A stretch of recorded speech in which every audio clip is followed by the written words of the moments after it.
Hi hello నమస్తే welcome to Maruti రైతు నేస్తం. సో ఈరోజు మనమైతే మన యొక్క పత్తి బిట్లో అయితే ఉన్నామండి. ఒకసారి చూసుకోవచ్చు, ఆల్రెడీ మొత్తం కూడా అంచు తీపించి రెడీగా అయితే ఉన్నామండి. సో ఇప్పటికీ మనం దగ్గర 5-6 రోజులైంది అంచు తీయించి కూడా. సో ఇది మన యొక్క పత్తి బిట్టు. అదేవిధంగా పక్కన చూసుకున్నట్లయితే ఆ పచ్చ కనబడుతున్నది ఏదైతే ఉందో అది మన యొక్క మిరప బిట్ అండి. సో ఈ సంవత్సరం నేనైతే మిరప సాగునైతే కొద్దిపాటిగా తగ్గించుకుంటున్నానండి. పోయిన సంవత్సరం 2.5 ఎకరాలు వేసాను, ఈ సంవత్సరం ఎకరం మాత్రమే వేస్తున్నాను. నేను మీ అందరికి కూడా సజెషన్ చేసేది ఏంటంటే వీలైనంత వరకు మిరప సాగును తగ్గించండి. దాని బదులుగా మొక్కజొన్న కానీ పత్తి కానీ తదితర పంటలు వేసుకొని మీ యొక్క మిరప పంటకు డిమాండ్ పెరిగే విధంగా మీరే చేసుకోగలరు. అది మీ యొక్క పంట ఉత్పత్తిని తగ్గించుకున్నట్లయితే ఖచ్చితంగా డిమాండ్ పెరిగేటువంటి అవకాశం ఉంటుంది. అది మన చేతుల్లోనే ఉంది. సో ప్రతి ఒక్క రైతన్నలు కూడా వీలైనంత వరకు మిరప సాగును తగ్గించి దాని యొక్క డిమాండ్ పెంచగలరని మనసారా కోరుకుంటున్నానండి. సో లేట్ చేయకుండా మనం ఇయాల్టి వీడియోలోకి అయితే వెళ్ళిపోదాము. వీడియోలోకి వెళ్ళబోయే ముందు ఎవరైతే మన ఛానల్ని కొత్తగా చూస్తున్నారో మన ఛానల్ని సబ్స్క్రైబ్ చేసుకోండి. అండ్ ఈ వీడియో కనుక నచ్చినట్లయితే ఖచ్చితంగా ఒక లైక్ ఇచ్చుకోండి, మీ తోటి రైతులకు షేర్ చేయండి ఫ్రెండ్స్. మీరు నాకు చేసేటువంటి ఒకే ఒక సపోర్ట్ ఒక లైక్ చేయడం. సో లేట్ చేయకుండా ఇలాంటి టాపిక్లోకి అయితే వెళ్ళిపోదాం. సో మనం ప్రజెంట్ నిలబడినటువంటి బిట్టు కనుక చూసుకున్నట్లయితే మన యొక్క పత్తి బిట్ అండి. ఆల్రెడీ అంచు తోలించుకొని మనం అయితే సిద్ధంగా ఉన్నాము. సో అయితే ఈ రోజు వీడియోలో మనం తెలుసుకోవాల్సిన అంశం ఏంటంటే అసలు ఇలా అంచు తోలించడానికి నేను ఎన్నిసార్లు దుక్కి చేయించుకున్నాను, నేను చేసినటువంటి పద్ధతులు ఏంటి అన్న అంశాల గురించి ఈరోజు మనం తెలుసుకుందాము. సో చూసుకున్నట్లయితే మనము 2 సార్లు సాలిరువాలైతే తోలించడం జరిగింది. సో 2 సార్లు ఎందుకు చేయించడం జరిగిందంటే వీలైనంత వరకు కలుపు నివారణ అనేది ఉండడానికి.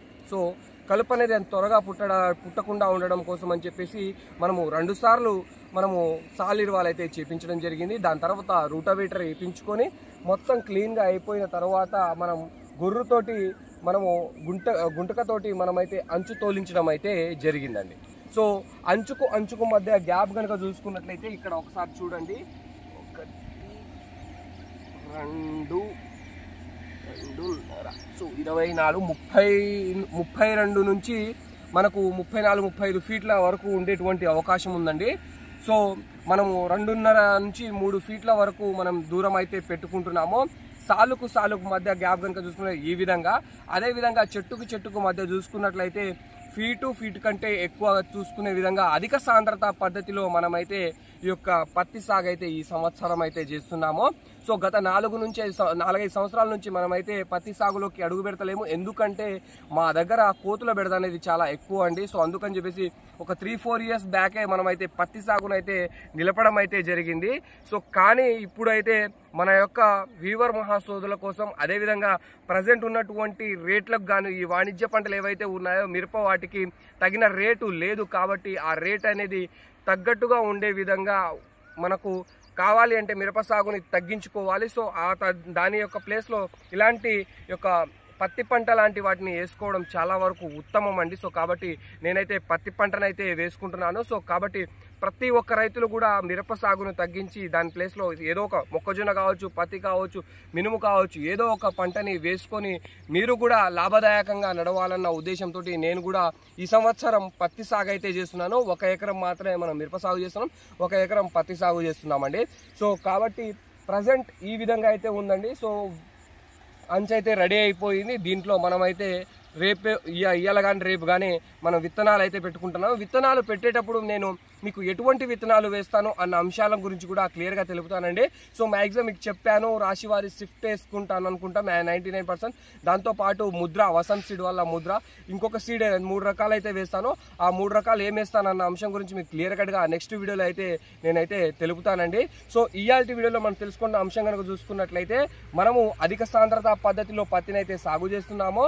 నేను 2 సార్లు సాలిరువాలు చేయించిన తరువాతనే మనమైతే అంచు తోలించుకోవడం జరిగింది. ఎందుకంటే కలుపు నివారణలో ఉండాలంటే 1-2 సార్లు సాల్ కొట్టించుకోవడమే చాలా వరకు ఉత్తమం. అదేవిధంగా నేల కూడా గుల్లబారుతుందండి. సో ఇక్కడ మన నేల కనుక చూసుకున్నట్లయితే ఇది మధ్యస్థు నేల అండి, మధ్యస్థు నేల అండ్ పాటు నేల అని చెప్పుకోవచ్చు. సో ఇది మనకు కొద్దిపాటిగా బలం గల్లటువంటి భూమే, కాకపోతే మరి అధికంగా బలం గల్ల భూమి అయితే కాదు, నల్లరేగడి భూమి కాదు, మధ్యస్థ నేల. మనకు అందాదా మంచిగానే వచ్చేటువంటి అవకాశం అయితే ఉంటుంది. దీని యొక్క బలం కానీ దీని యొక్క పోషకాలు ఏ విధంగా ఉంటాయనేది మనం రెగ్యులర్గా మనము ఈ యొక్క పత్తి సాగు వచ్చే దాని మీద మీరు డిపెండ్ అయ్యి దాని యొక్క కింది మందులు అనేది వేసుకోవడం జరుగుతుంది. ఎలాంటి కింది మందులు వేసుకోవాలన్న అంశాల గురించి, పై మందులు ఎలాంటి వాడాలన్న అంశం గురించి, పత్తిలో పూర్తి సాగు విషయం నేనైతే ఈ సంవత్సరం మీకైతే తెలుపుతాను. సో కొత్తగా చూస్తున్నటువంటి రైతు మహాసోదరులు ఎవరైనా ఉన్నట్లయితే ఖచ్చితంగా మన ఛానల్ని సబ్స్క్రైబ్ చేసుకోండి. వీడియో కనుక నచ్చినట్లయితే ఖచ్చితంగా ఒక లైక్ ఇచ్చుకోండి, మీ తోటి షేర్ చేయండి friends. Thank you friends, thank you so much for watching.